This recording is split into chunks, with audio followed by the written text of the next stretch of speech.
हमारे सभी दर्शकों को सादर प्रणाम। जय श्री कृष्ण। आज का हमारा विषय है हमारी राशि अनुसार हम विवाह योग कैसे देखें, या आपकी जो भी राशि है।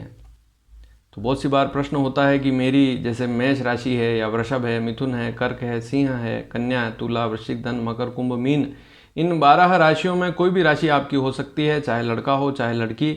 मेरी राशि के हिसाब से मेरा विवाह कब तक हो सकता है, सामान्य तरीका विवाह योग देखने का क्या है, आज अगर इस वीडियो को पूरा देखेंगे तो आप जान पाएंगे।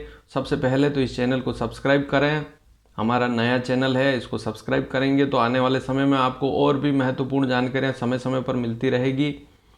तो सीधा सा एक प्रश्न है किसी व्यक्ति का, चाहे लड़का हो चाहे लड़की, उसका प्रश्न है कि मेरी राशि ये है और मेरा विवाह कब होगा, मेरी राशि के अनुसार मैं कैसे देखूं, कैसे पता लगाऊं। तो आपकी राशि अनुसार आप विवाह योग देख सकते हैं। इस वीडियो को पूरा देखेंगे तो समझ पाएंगे। इसमें 2 महत्वपूर्ण जानकारियां आपको रखनी होगी। सबसे पहले तो आपको राशि अर्थात आपको अपनी कुंडली खोलकर यह देखना होगा, चाहे जन्म कुंडली खोलें चाहे चंद्र कुंडली खोलें। हो सके तो आप अपनी चंद्र कुंडली खोलें और देखें सबसे पहले भाव में चंद्रमा लिखा हुआ होगा, और जो अंक, जिस अंक पर लिखा हुआ होगा चंद्रमा, वही आपकी जन्म राशि होती है। जैसे 1 नंबर मेष राशि का, 2 वृषभ, 3 मिथुन, 4 कर्क, 5 सिंह, 6 कन्या, 7 तुला, 8 वृश्चिक, 9 धनु, 10 मकर, 11 कुंभ, 12 मीन। तो 1 से 12 के बीच में अंक होंगे, और जिस अंक पर चंद्रमा लिखा हुआ होता है वही आपकी जन्म राशि होती है। यह एक सामान्य सी जानकारी है, लेकिन बहुत से लोग इस विषय को भी नहीं जानते हैं, इसलिए सबसे पहले इसको आप जान लें कि आपकी चंद्र कुंडली आपको खोलनी है और उसमें देखना है सबसे पहले भाव में जहाँ चंद्रमा लिखा हुआ है वहाँ पर कौन सा अंक लिखा हुआ है, वही आपकी जन्म राशि होती है। फिर दूसरी स्थिति, आपको गोचर गुरु की स्थितियाँ समझनी होती है। वैसे तो आजकल पंचांग बाजार में उपलब्ध हैं, 100 रुपये 150 रुपये में पंचांग मिल जाता है। हर पंचांग में, हर वर्ष के पंचांग में गुरु की स्थितियाँ लिखी हुई होती है कि इस वर्ष गुरु इस राशि पर रहेगा, चाहे कोई भी राशि हो, उस पर गुरु का गोचर गुरु की स्थिति देखनी है, वर्तमान में गुरु किस राशि पर चल रहा है।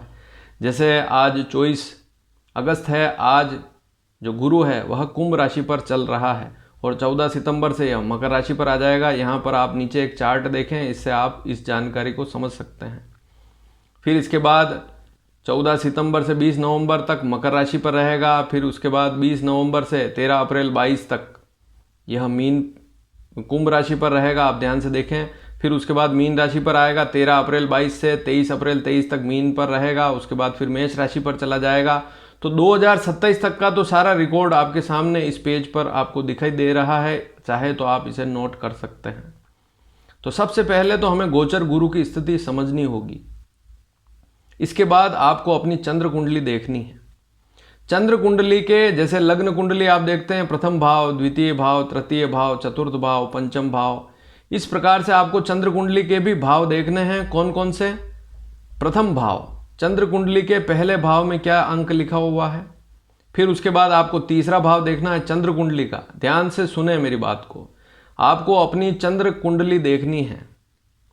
उसे राशि चक्र भी कहते हैं, राशि कुंडली भी कहते हैं। उसको खोलकर देखना है। उसके प्रथम भाव में, तीसरे भाव में, 7वें भाव में, 11वें भाव में कौन कौन से अंक लिखे हुए हैं उनको आप नोट कर लें। जैसे लग्न कुंडली में प्रथम भाव होता है, वैसे ही देखना है चंद्र कुंडली में प्रथम भाव। ध्यान से 4 भावों पर नजर रखनी है। प्रथम भाव, तीसरा भाव, तृतीय भाव, सप्तम भाव, 7वां भाव, आपकी राशि से 7वीं राशि, और आपकी राशि से 11वीं राशि अर्थात 11वां भाव। तो चंद्र कुंडली के भाव देखने हैं, पहला भाव, तीसरा भाव, 7वां भाव और 11वां भाव। यदि इन भावों पर जो राशियां लिखी हुई है, ध्यान से सुने, जैसे मान लीजिए किसी व्यक्ति की मेष राशि है तो पहले भाव में, राशि कुंडली के पहले भाव में 1 का अंक होगा, तीसरे भाव में 3 का अंक होगा, 7वें भाव में 7 का अंक होगा, 11वें भाव में 11 का अंक होगा। तो इसी प्रकार से समझना है। तो पहले भाव में जो आपकी राशि कुंडली है उसके पहले भाव में, बार बार कहने का सीधा संबंध यही है कि आप उसे अच्छी तरह से समझ जाएं। राशि कुंडली खोलकर देखनी है, लग्न कुंडली नहीं खोलनी है। राशि कुंडली में पहला भाव, तीसरा भाव, सातवां भाव और 11वां भाव देखें, उसमें कौन सा अंक लिखा हुआ है, कौन सी राशि लिखी हुई है। अब इस जो पहले वाला जो चार्ट मैंने जो यहाँ बता रखा है, उस चार्ट को आप देखें। उस चार्ट में आपको यह देखना है कि आपकी जो चंद्र राशि है उससे पहले भाव में, उस चंद्र राशि में, उस राशि में ही आपकी जो राशि है उस पर आ जाए गोचर का गुरु, या उससे तीसरी राशि पर गोचर का गुरु आ जाए, या उससे 7वीं राशि पर गोचर का गुरु आ जाए, या उससे 11वीं राशि पर गोचर का गुरु आ जाए, तो विशेष योग बनता ही है। अब इसमें एक स्थिति और है, 2 भाव आपको और समझने हैं, वे भी बड़े महत्व वाले हैं। आपकी राशि से 5वीं राशि अर्थात राशि कुंडली में 5वां भाव और 9वां भाव, उसको भी अवश्य देखें। तो कुल मिलाकर 6 भाव बहुत महत्वपूर्ण भाव हैं, इनको देखना बहुत ज़रूरी है। आपकी राशि जो कुंडली है उसमें प्रथम भाव, तीसरा भाव, 5वां भाव, 7वां भाव, 9वां भाव और 11वां भाव। तो 1, 3 पहला भाव हो गया, तीसरा भाव हो गया, 5वां भाव हो गया, 7वां भाव हो गया, 9वां भाव हो गया और 11वां भाव हो गया। तो ये 6 भाव ऐसे हैं राशि कुंडली के। इनमें जो राशियां लिखी हुई है, इन पर जब गोचर का गुरु आता है उस समय विवाह के रिश्ते आते हैं। थोड़ा सा प्रयास करते हैं, पक्का विवाह हो जाता है, शादी के योग पक्के बन जाते हैं। तो अभी जिनकी मान लीजिए किसी व्यक्ति की मेष राशि है तो लग्न में 1 का अंक है, 11वें भाव में 11 का अंक है, तीसरे भाव में 3 का अंक है, 5वें भाव में 5 का अंक है, 7वें भाव में 7 का अंक है, 9वें भाव में 9 का अंक है।